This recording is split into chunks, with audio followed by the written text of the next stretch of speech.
তো ঠিক আছে, আপনি এক সপ্তাহ পরে যোগাযোগ করেন। হ্যাঁ আসেন, আমি দেখবো আপনার এটা। জি হ্যাঁ, আপনি আসেন, করিম সাহেব আসেন। ওয়ালাইকুম আসসালাম। জি বসেন। কেমন আছেন? প্ল্যানটা নিয়ে আসছেন না?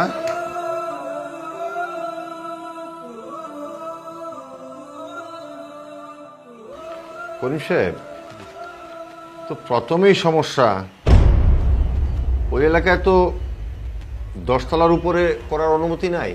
স্যার ভবনের নিচে তো গ্যারেজ থাকতে হবে, গ্যারেজের ব্যবস্থা রাখেন নাই কেন? সর্বনাশে তো সবচেয়ে গুরুত্বপূর্ণ, আপনি অগ্নি নির্বাপন ব্যবস্থা রাখেন নাই তো।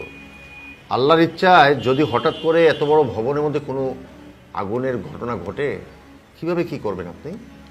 এ তো সম্ভব না, এটা তো পাশ করানো যাবে না। স্যার বিষয়টা হলো স্যার, আমাদের যে পার্টির যে জায়গাটা সেটা স্যার অনেক ছোট স্যার। তো এই জায়গার ভিতরে সব কিছু স্যার আমি যতটুকু সম্ভব ছোট ছোট করে দিয়ে দিয়েছি স্যার।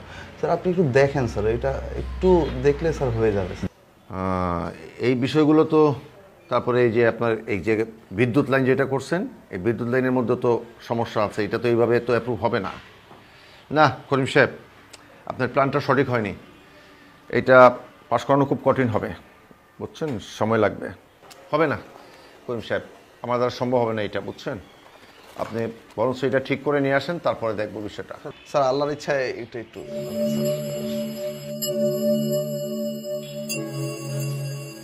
50? জি স্যার। স্যার কীভাবে বললেন স্যার? করিম সাহেব, আপনারা আমাদেরকে সবসময় দোয়া করে থাকেন, আর এই দোয়ার ওজন আমরা মাপতে মাপতে আমাদের মাপা একদম কমপ্লিট। এখন আমরা হাতে নিলেই বুঝতে পারি আপনাদের দেয়া এই দোয়ার ওজন কতটুকু আছে। আল্লাহর ইচ্ছায় হয়ে যাবে, একটু সময় লাগবে আর কি। একটু দেখেন বিষয়টা। হ্যাঁ, আমার পার্টিতে তো আবার বুঝাতে হবে, যত দ্রুত আমি এই কাজটা আপনার কাছে যাবো তত দ্রুত আমি সব কিছু ম্যানেজ করতে পারবো। বুঝি সবই, তারপরেও আল্লাহর ইচ্ছার উপর আপনার ভরসা করতে হবে। আপনি আসুন, এক সপ্তাহ পরে আপনি যোগাযোগ করেন, আল্লাহর ইচ্ছা হলে হয়তো হয়ে যেতে পারে আর কি। স্যার আমি তাহলে এখন আসি। জি জি, আসসালামু আলাইকুম। ওয়ালাইকুম আসসালাম। এই যে হলুদ শার্ট, আসেন আপনি আসেন।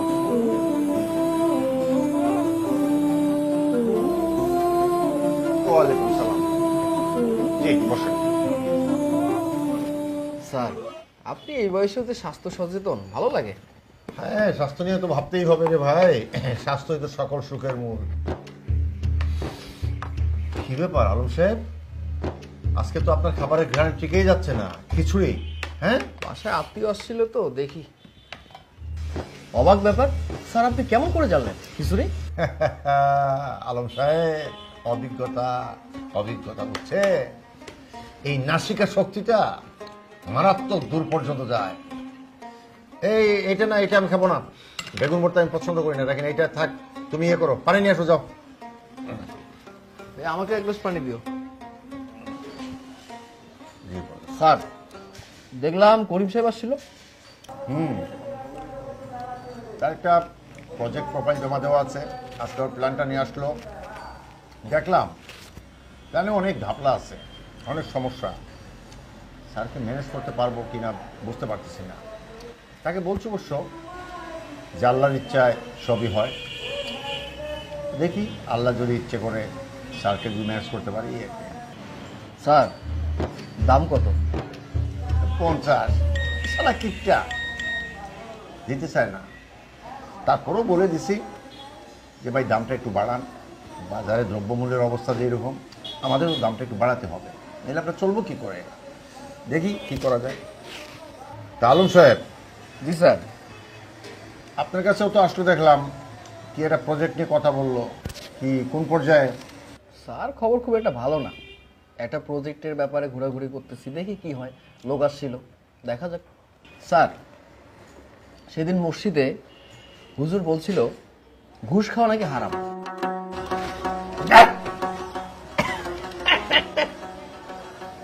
ঘুষ খাওয়া হারাম? আমরা তো ঘুষ খাচ্ছি না, আল্লাহর ইচ্ছায় যেইটা পাচ্ছি সেইটা নিচ্ছি, এটাকে আপনি ঘুষ মনে করছেন কেন? আচ্ছা আলম সাহেব, এই যেমন আমার বড় ছেলেটা অস্ট্রেলিয়াতে লেখাপড়া করতেছে, তাকে মাসে কত দিতে হয়? 1.5 লক্ষ টাকা। এখানে সংসার খরচ আছে, ছোটো বাচ্চাটা এখানে স্কুলে পড়ে, এখানে প্রাইভেট টিচারের বেতন আছে, স্কুলের বেতন আছে, বাচ্চাটাকে স্কুলে ভর্তি করতে কত টাকা লাগে, তারপর তো অসুখ বিসুখ আছেই। আমি বেতন পাই কত? 30,000। জি স্যার। 30,000 টাকা চলে? না। চলে না। আল্লাহ ইচ্ছে করছে আমার জন্য এটা আমার কাছে আসতেছে, আমি তো কারো কাছে জোর করে আনি না। তো আল্লাহ ইচ্ছে করছে আমার কাছে আসবে, আমি নিচ্ছি। এটা আল্লাহর পক্ষ থেকে দোয়া এবং দাওয়া, আল্লাহর দয়া, আল্লাহ মেহেরবানি করে এটা আমার জন্য দিচ্ছেন, আমি নিচ্ছি। এটাকে আপনি ঘুষ পাচ্ছেন কেন? আর যদি ঘুষই হয়ে থাকে, আল্লাহর ইচ্ছা খাচ্ছি আমি, আল্লাহ আমার কিসমতে যেটা রাখবে সেটা আসবেই। এটা আল্লাহ আমার কিসমতে বরাদ্দ করছে, সেই জন্য আসতেছে। যদি আল্লাহ চায় আসবে না। তাহলে তো স্যার আমার একটা ছোট মেয়ে আছে, ওরও ভবিষ্যৎ আছে। হ্যাঁ, তাহলে তো আমাকেও ব্যবস্থা করতে হবে এরকম কিছু।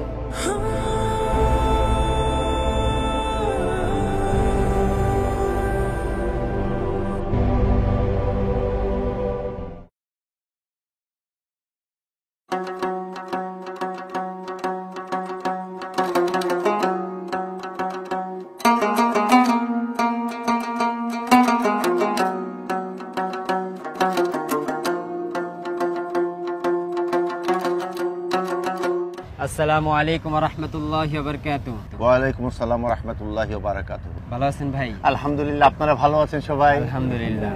আচ্ছা, আমি আপনাদের মসজিদে আসছিলাম 3 দিনের জামাতে। তো আসর নামাজ পড়ে কিছু তালিম হইতেছে, তো আপনি যদি যাইতেন নামাজটা পড়ে একটু তালিম শুনে আবার চলে আসতেন। ও, এই কথাটুকু তো শুনেন। আমি আবার যা কিছু করি আল্লাহর ইচ্ছায় করি।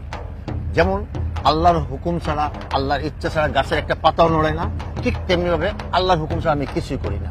আল্লাহর এই পর্যন্ত হুকুম হয় নাই, আমি নামাজ পড়ি না, তালিমও শুনি না। নাইলে আল্লাহ যদি আমাকে হুকুম করতো, তাইলে আমার মতো বদমাইশ মসজিদে না যায় নামাজ না পড়ে পারতো? বলেন, পারতো না। পড়বো। আপনারা এক কাজ করেন, বেশি বেশি কইরা আল্লাহর কাছে কোন, আল্লাহ যাতে আমারে কয়া দেয় নামাজ পড়ার লাইগা, তালিম শোনার লাইগা। আল্লাহ আমারে কয়া দিব, আল্লাহর ইচ্ছে হইব, আমি যাব। এখন আমার জরুরি কাজ আছে, অফিসে মিটিং, আমি আসি। আসসালামু আলাইকুম।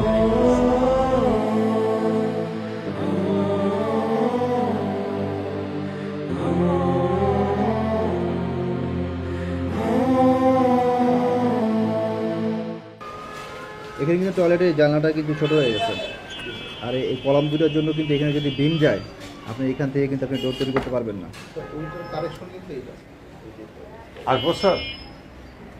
আপনার সাহেব স্যার, কয়টা বাজে?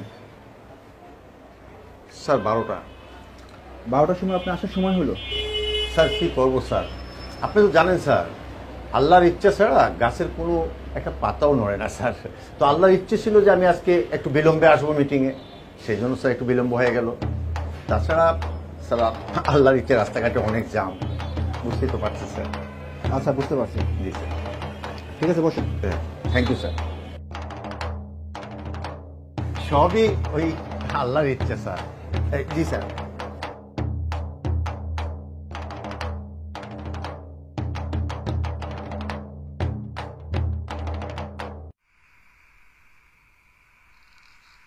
আসসালামু আলাইকুম স্যার। ওয়ালাইকুম আসসালাম। বসো বসো বসো। স্যার আপনাকে কে দরজা খুলে দিল? ও যে তোমাদের কাজের মেয়েটা আছে না, জি। ও আমাকে দেখে দরজা খুলে দিয়েছে। আচ্ছা, আচ্ছা। তো তুমি ভালো আছো তো? জি জি জি। হোমওয়ার্কগুলো ঠিক মতো করেছো? হ্যাঁ। গুড, তাহলে শুরু করি আমরা। তো স্যার আজকে পড়বো না। পড়বা না হ্যাঁ। কেন? তোমার শরীর খারাপ করছে? না না স্যার, আল্লাহ ইচ্ছা করেছে। আব্বু বলেন কি, আল্লাহর ইচ্ছা ছাড়া গাছের পাতাও নড়ে না, তাই আজকে আল্লাহ হুকুম করেছে, আর তাই আজকে আমি পড়বো না। হ্যাঁ, তোমার আব্বু ঠিকই বলেছেন।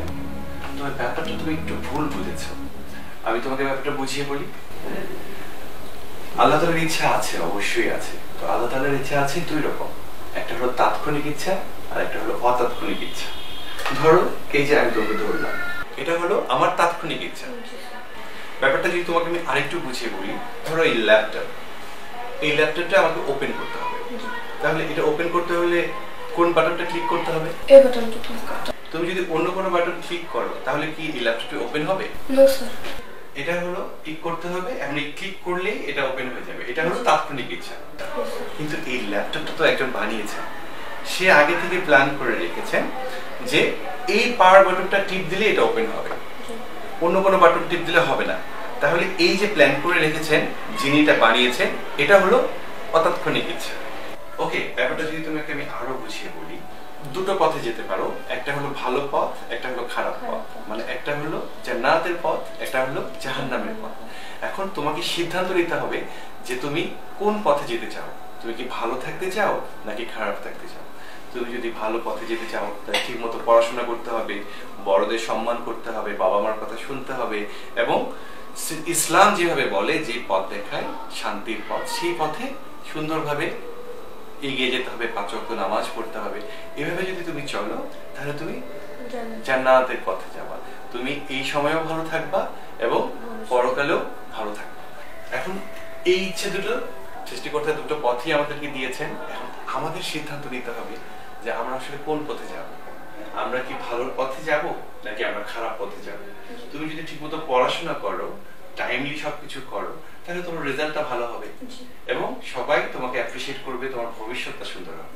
তাহলে এই পথটাতে তুমি যদি যাও তাহলে তোমার সবকিছু সুন্দর হবে, তোমার সম্মান আসবে এবং তুমি ভবিষ্যৎ জীবনটা তোমার অনেক সুন্দর হবে। আর তুমি যদি এখন ঠিকমতো পড়াশোনা না করো তাহলে তোমার রেজাল্ট খারাপ হবে এবং তোমার সবকিছুই অসুন্দর হবে। এখন সময়টাও অসুন্দর হবে এবং ভবিষ্যৎ সময়টাও অসুন্দর হবে। এখন সিদ্ধান্ত তোমাকে নিতে হবে যে তুমি আসলে কোন পথটা বেছে নিবে, তুমি কোন ইচ্ছেটা করবে। তুমি কি বুঝতে পেরেছো? তাহলে এখন আমরা পড়াশোনা শুরু করি। গুড, চল আমরা শুরু করি। ভালো এবং মন্দ দুটোই সৃষ্টিকর্তার অতাৎক্ষণিক ইচ্ছা। সিদ্ধান্ত আমাদের, আমরা ভালোর পথে যাব, মন্দের পথে যাব।